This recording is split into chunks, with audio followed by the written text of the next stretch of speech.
obviously my talk is a subset of what is called traditional complementary medicine.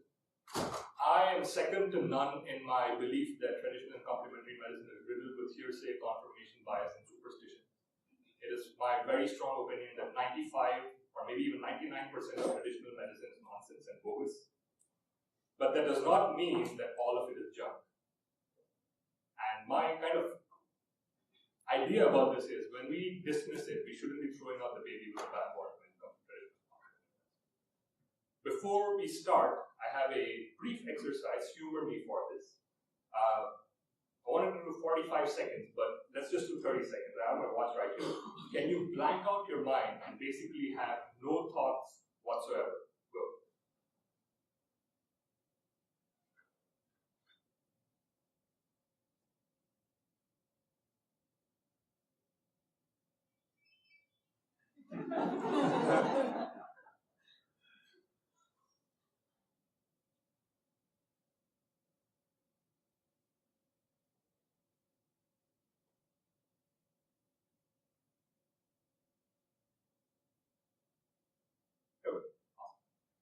And I would say here, I would guess that unless some of you are endowed with extraordinary powers of concentration, most of you would find that pretty tough.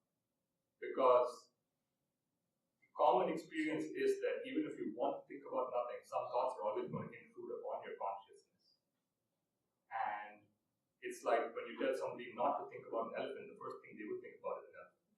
So this phenomenon where essentially thoughts intrude upon you even if you don't want them to has been described in several ways. I went to one of these meditation classes once in Chicago where they described it like this, as clouds flitting across a blue sky, essentially saying that something's always moving.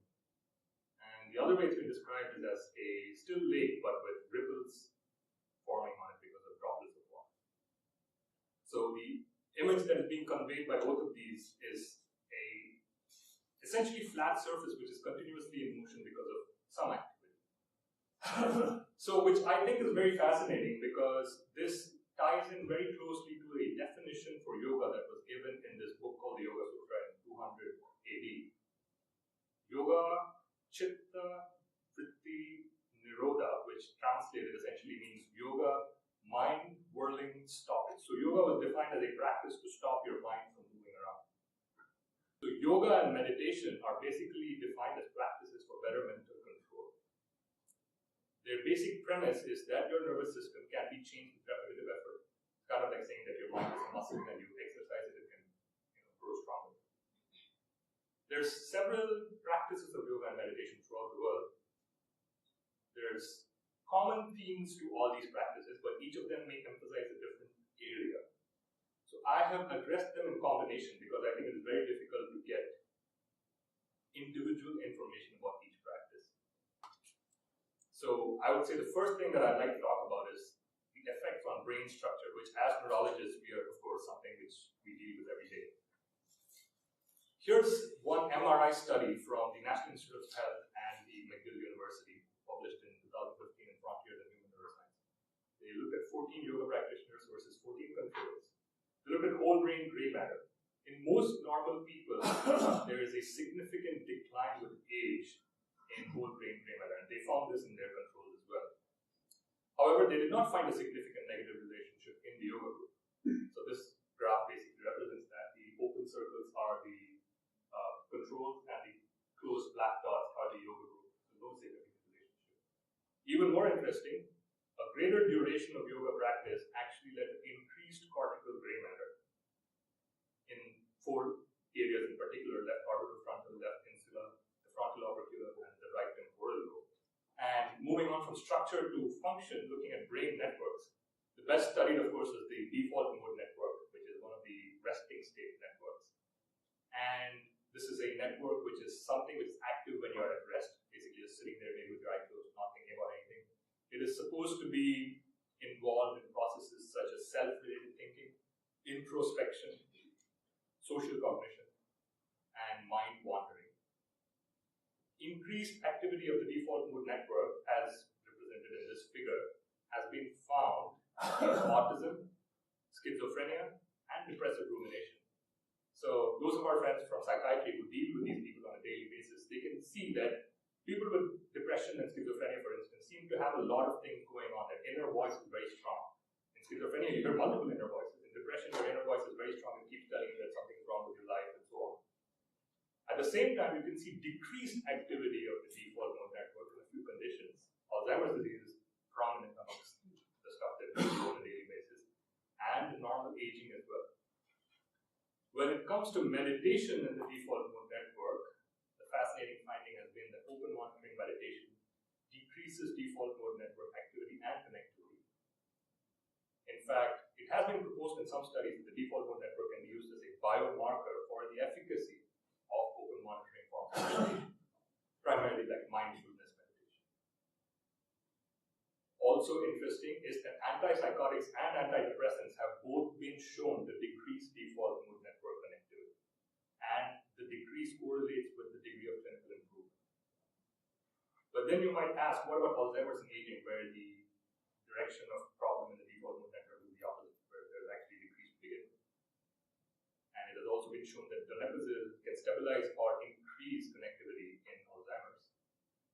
And I think here the interesting finding is that certain forms of meditation, primarily the focused attention sort, where you're kind of focusing on one object, increases connectivity in the default mode network as opposed to what you see in open monitoring. Again, different forms of meditation seem to have different effects on different parts of the nervous system. Moving on to our third subject of EEG changes, which of course a lot of people in this room deal with. One systematic review of 56 studies of meditation comprising 1,715 subjects published in Neuroscience and Biobehavioral Reviews found that overall these studies found enhanced alpha and theta power. For those of you in this room who are not epileptologists, alpha, beta, theta, they're all like bands in the EEG about frequencies. And alpha is thought to represent perhaps relaxed and internally directed attention. Theta might indicate perhaps relaxation. You can see it in sleepiness. You can also see it over the hippocampi, sometimes in spatial cognition, memory consolidation. The other fascinating finding, though, has been this British study, which looked at 3 different meditation and yoga traditions.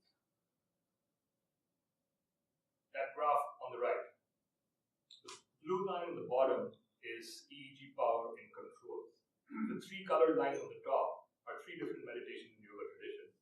They found increased gamma activity, which is very high frequency activity, which we don't really look at on a routine EEG usually, over the parieto-occipital areas.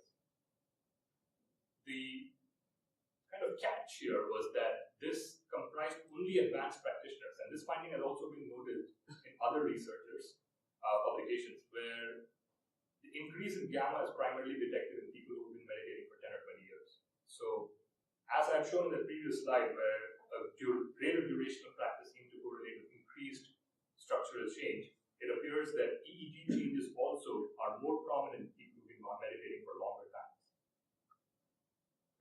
And the fourth subset of neurology where there has been investigation of the effects of meditation yoga has been the autonomic nervous system. And here I would like to talk primarily about 2 approaches.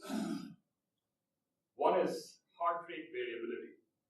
Heart rate variability, essentially, the idea behind that is that more variability in your heart rate from minute to minute or second to second indicates a higher parasympathetic tone. Your vagus is acting more on your heart. The other way that people have assessed this is galvanic skin response, where essentially you're looking at the conductance of your skin. And the theory behind this is that increased galvanic skin response is seen in higher sympathetic states, possibly because when you have more sympathetic activity, you're sweating more, and your sweat has salt and water in it, so your skin is more likely to conduct electricity. So, the initial belief was that all meditation techniques cause relaxation and parasympathetic dominance. And of course, a lot of early studies did confirm this. They found decreased oxygen consumption, decreased arterial blood activity, decreased respiration, decreased pulse rate. For instance, this 2009 randomized control trial in the Proceedings of National Academy of Sciences showed that just 5 days of intensive meditation reduced galvanic skin response and increased heart rate variability. Again, less sympathetic, more parasympathetic. However, again, the catch here was that most of these studies were done on open monitoring forms of meditation. In other words, one subset of meditation.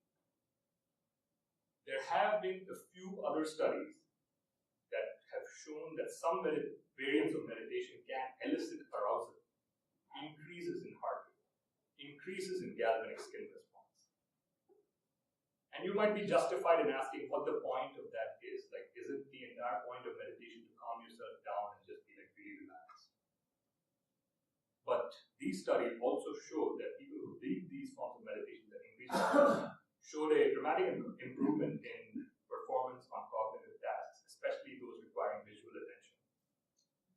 However, of course, the long-term effects of these is not known, and which kind of intuitively makes sense, because if you had to solve 20 very difficult math questions, you would prefer to drink a cup of coffee and be more aroused as opposed to take like Valium or Propranolol and just very chilled up.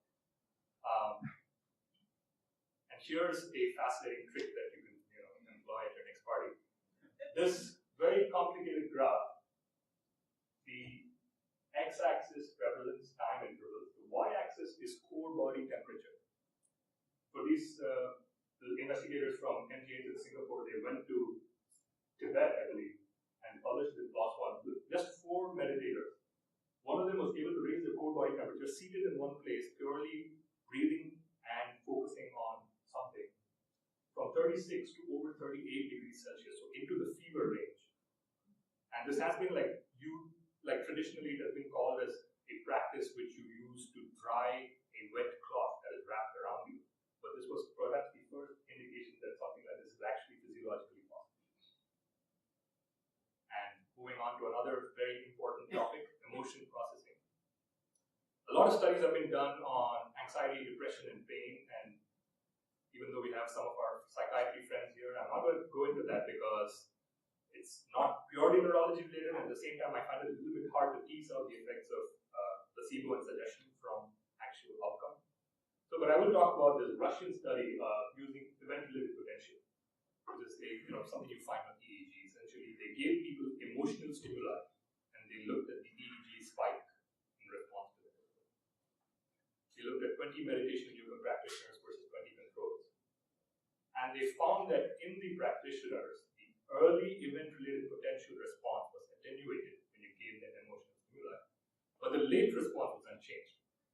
So their hypothesis is that perhaps intensive meditation and yoga practitioners are able to shift from an automatic response to emotional and arousing stimuli to a more cognitive appraisal, where you kind of step back and let your higher order cognition handle a stressful situation.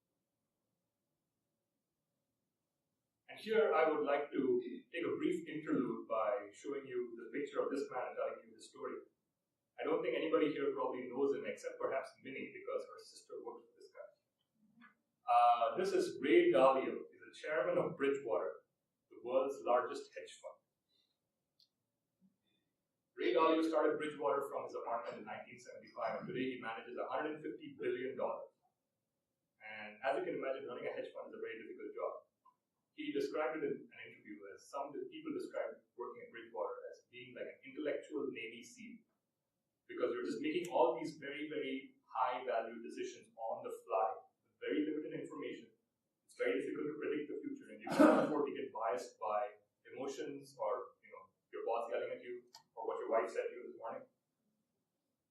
So Business Insider carried this very fascinating article last year, Transcendental Meditation, which Bridgewater's Ray Dalio calls the single biggest influence on his life, is taking over Wall Street. Perhaps both because people on Wall Street are very stressed, and also because maybe they want to make really good decisions without being affected by their emotions. So, which ties into this next point that I'm getting into, which is cognitive ability. A 2014 study from Mass General, they looked at 16 yoga practitioners, 16 meditators, and 15 controls. They were well matched for all traits, including for intelligence. And they found that fluid intelligence declined slower in aging yoga and meditation practitioners. And this is kind of a graph showing that, as you see, the lower curve is controls decline more over age, the two upper curves is yoga and meditation practitioners. And they believe, based on the MRI studies that they did, that this was mediated through greater integration of resting state networks in the people who wear yoga and meditation practitioners. And there are closely related fields, which is perception, attention, executive function. a randomized controlled trial from the University of Illinois of 118 sedentary adults. 8 weeks of yoga versus 8 weeks of stretching, they were randomized into these two groups. The yoga group had better executive function, and this was mediated by lower salivary cortisol. Now, it has been suggested that the frontal lobe is sensitive to prolonged activation of the hypothalamus pituitary adrenal axis. And it has also been shown that stressful tasks can increase salivary cortisol. It is interesting here that yoga did not lower pre-stressor cortisol levels. So essentially, this practice did not seem to essentially make you less stressed per se. It made you less stressed when something stressful happened to you. It made you less reactive. In other words, this can be described as perhaps smaller ripples in the pool, like that GIF I showed you of your mind as a pool with ripples on it. Like this fascinating study from the University of Wisconsin, 17 participants and 23 controls, before and after 3 months of meditation. They gave them 2 successive stimuli, like poop, poop, and their job was to identify both stimuli came. As you can imagine, this is quite tough because when you have one stimulus, your brain kind of gets wrapped up in that. It's usually refractory. You can't really respond to the other one in time. And they assessed event-related potentials on EEG for each of these stimuli. And they found that after the meditation retreat for 3 months, people were able to better identify the second stimulus. And this was mediated through reduced amplitude of the event-related potential response to the first stimulus. This very complicated graph essentially indicates that on the x-axis is the reduction in the amplitude of the response of ERP to the first stimulus. On the y-axis is the amount of accuracy in detecting second stimulus. The red circles are the practitioners and the blue squares are the novices. So essentially what they're saying here is that practitioners were better able to detect the second stimulus, even if it was present very close to the first one. And those who suppressed their ERP response to the first one most were the ones who were most likely to pick up the second one. So essentially, again, they were hypothesizing that this may represent a more efficient allocation of the limited resources that your brain has. And of course, finally, postural exercises. Now, when we talk about yoga, this is the first thing that comes to everybody's mind, not necessarily something which involves focus or thinking. And here, I would have to say that the amount of research is quite limited because it is very hard to tease out the effects of this alone, independent from all the cognitive breathing and chanting and all the other stuff that goes on. But there is some evidence that your physiology and your body can affect your cognitive functioning.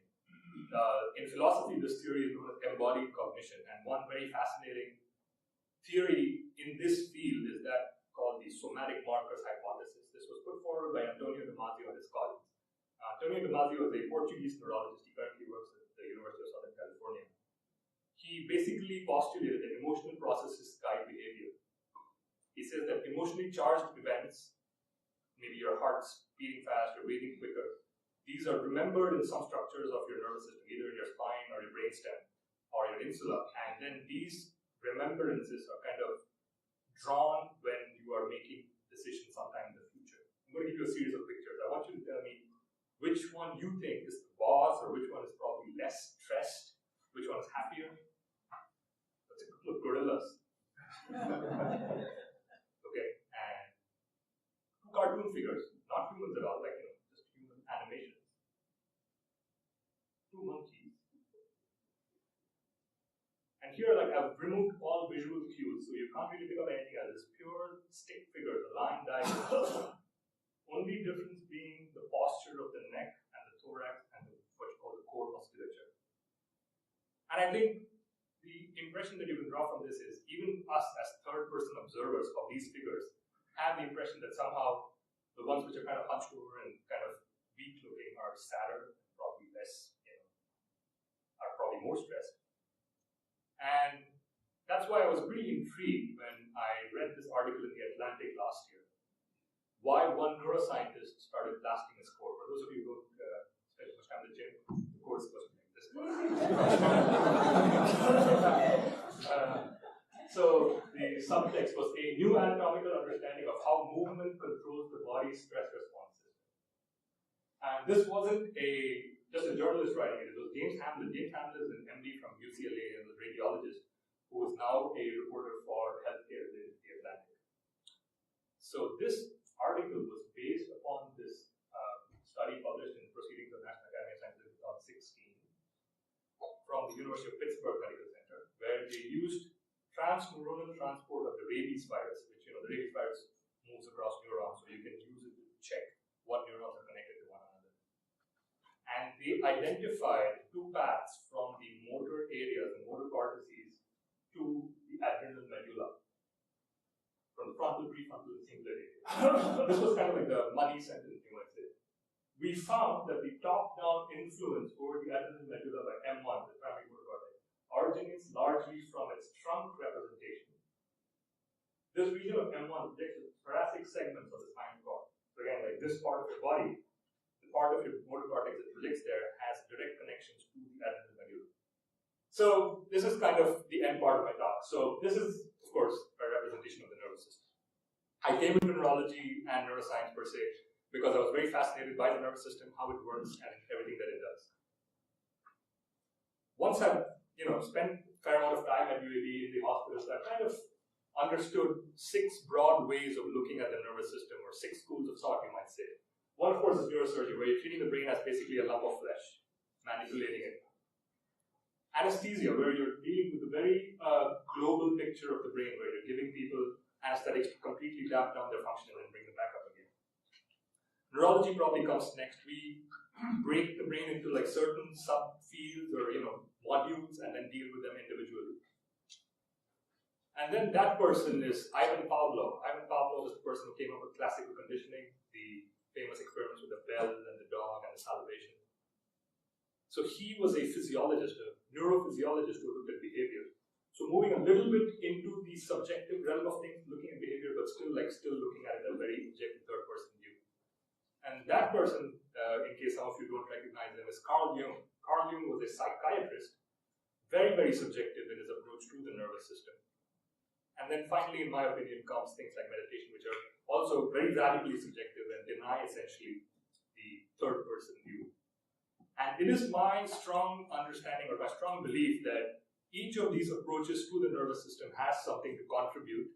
It is very difficult to grasp the entirety of the functioning of the nervous system purely through one approach. Because no matter how many times you cut open somebody's skull or pull out a clot, you're not going to be able to explain the subjective first-person experience. And vice versa, like no matter how much you do meditation or yoga, it's not going to save you when your MCA is blocked up. So, in essence, what I'm trying to say here is that there are multiple approaches to understanding the nervous system. Not all of them have the entire truth. It is my hope that with greater integration, our understanding will improve.